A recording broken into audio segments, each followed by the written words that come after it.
बुलढाणा जिल्हा legal association Khamgaon शाखेतर्फे दिनांक 14 जुलै 2025 रोजी सर्व परमिट रूप बियर बार आणि रेस्टॉरंट व्यवहार बंद ठेवण्यात आलेले आहे।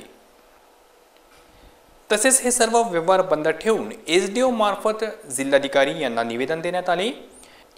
यापूर्वी बुलढाणा जिल्हा लिकर असोसिएशन या संघटनेतर्फे जिल्हाधिकारी बुलढाणा यांना 11 जुलै 2025 रोजी निवेदन देण्यात आले होते। या निवेदनात विनंती करण्यात आली आहे की विदर्भ रेस्टॉरंट परमिट रूप असोसिएशन अंतर्गत बुलढाणा जिल्ह्यातील सर्व परमिट रूप बियर बार रेस्टॉरंट परवानाधारक व्यवसाय करीत असून शासनाने जे अन्यायकारक निर्णय घेतले आहेत त्यामध्ये शासनाकडून परमिट रूप मधील मद विक्रीवर 10% वाढ केलेली आहे, तो रद्द करून फर्स्ट पॉइंट टॅक्स लागू करण्यात यावा। शासनाकडून परमिट रूप नूतनीकरण फी मध्ये भरमसाठ वाढ केली आहे, ती कमी करण्यात यावी। या मागणी संदर्भात शासन निर्णयाच्या निषेधार्थ बुलढाणा जिल्ह्यातील सर्व परमिट रूप धारकांनी मद विक्री 14 जुलै 2025 रोजी बंद ठेवणार आहेत। या निर्णयामुळे आमचे परवानाधारक अगोदरच अवैध विक्रीमुळे अडचणीत आले आहेत व आता शासनाने वरील निर्णय घेतल्यामुळे आम्हा परवानाधारकांचे मोठ्या प्रमाणात आर्थिक नुकसान होत आहे आणि आता व्यवसाय कसा करावा हा प्रश्न निर्माण झाला आहे। तरी आपण या पत्राद्वारे आम्हा परमिट रूप परवानाधारकांच्या समस्यांच्या व होणाऱ्या आर्थिक नुकसानीच्या विचार करून हा निर्णय रद्द करण्याबाबत शासनाकडे पाठपुरावा करावा अशी विनंती करण्यात आलेली आहे। निवेदन देतेवेळी धनंजय मोहिते, राजीव अवचार, कृष्ण नागोर व आदी यावेळी सहभागी झाले होते। यावेळी दिलेली प्रतिक्रिया।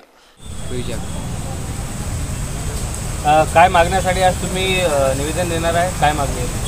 मागण्या तर खूप मोठ्या आहे। सर्वप्रथम मी तुम्हाला सांगतो की आजचा जो बंद आहे पूर्ण महाराष्ट्र बंद आहे।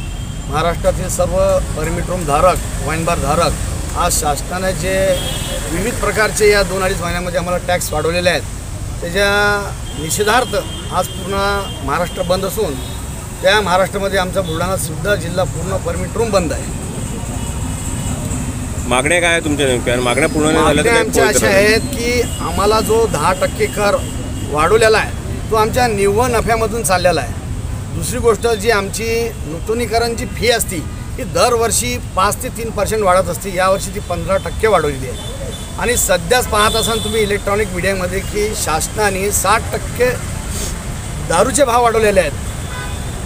आपल्याला या गोष्टी माहीत असेल की पूर्ण महाराष्ट्रामध्ये 22 ते 24 हजार परमिट रूम धारक आहेत, त्याच्यामध्ये कामगार 18 ते 20 हजार कामगार आहेत। याच्यावर किती मोठ्या गोष्टी अवलंबून आहेत आणि आज शासनाचं आज एक परमिट रूम धारक 2.5 ते 3 हजार रुपये रोजचं तो वॅट टॅक्स भरतो, तर याचं कॅल्क्युलेशन करा तुम्ही। 22,000 गुणिले 2500 किती रुपये नुकसान आज शासनाचं आहे।